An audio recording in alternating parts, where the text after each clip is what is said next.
It's funny because with everybody's freaking out about Doctor Who and the gay now.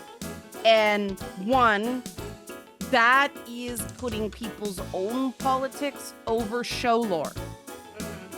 Time Lords don't experience gender.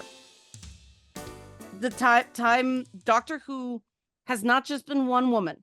There's been multiple female doctors. There's been a female master.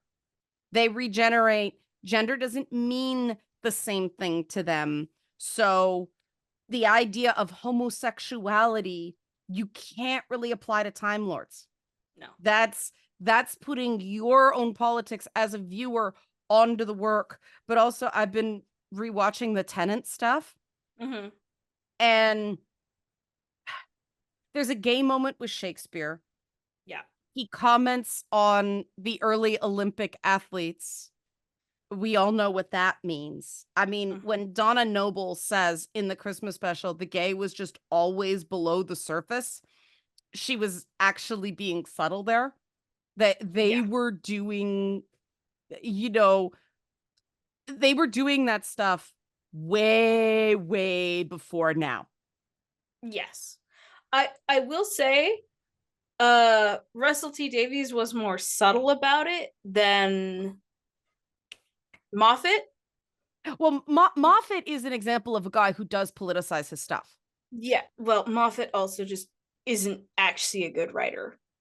Because he politicizes his stuff. Because he has to stuff his need almost to self-diagnose. I see, it's like Joss Whedon. All the author's bad habits, they're trying to redeem it through the work. Mm-hmm. And instead of exploring the bad habits.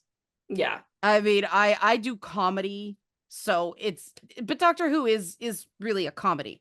Oh yeah. And that was why Eccleston struggled so much in the one season he did it. But you gotta roll around in your quirks and flaws in order to be funny.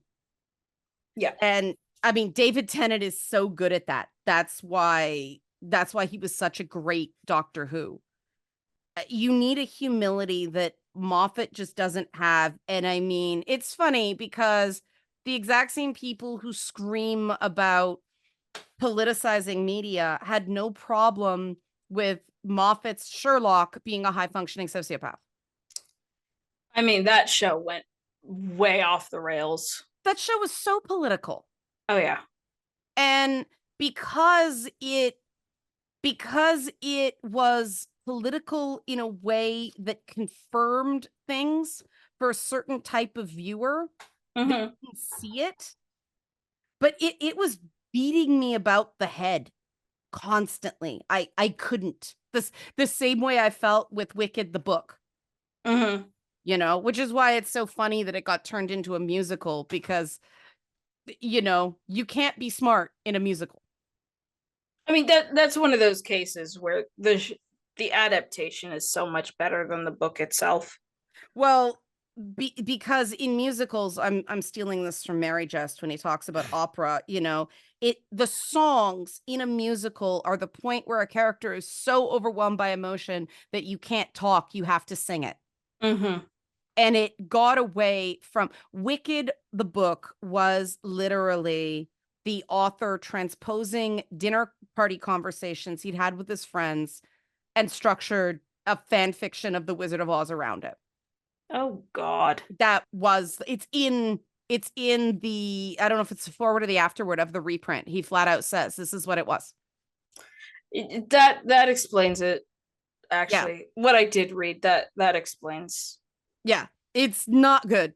And what they did as the musical, just distilling it down and making it this story of a girl who can't be good and normal. Which is why I think Ariana Grande is totally miscast as Galinda in the movie. But they might be changing. I mean, it's very different. They are clearly doing its own thing. And I'm good with Disney Universe Wicked being different from the musical. I'm actually very interested in what they do with it because they're moving. But And there again, if when there is enough, there has to be an earnestness to a work that transcends the point you're making. Mm-hmm.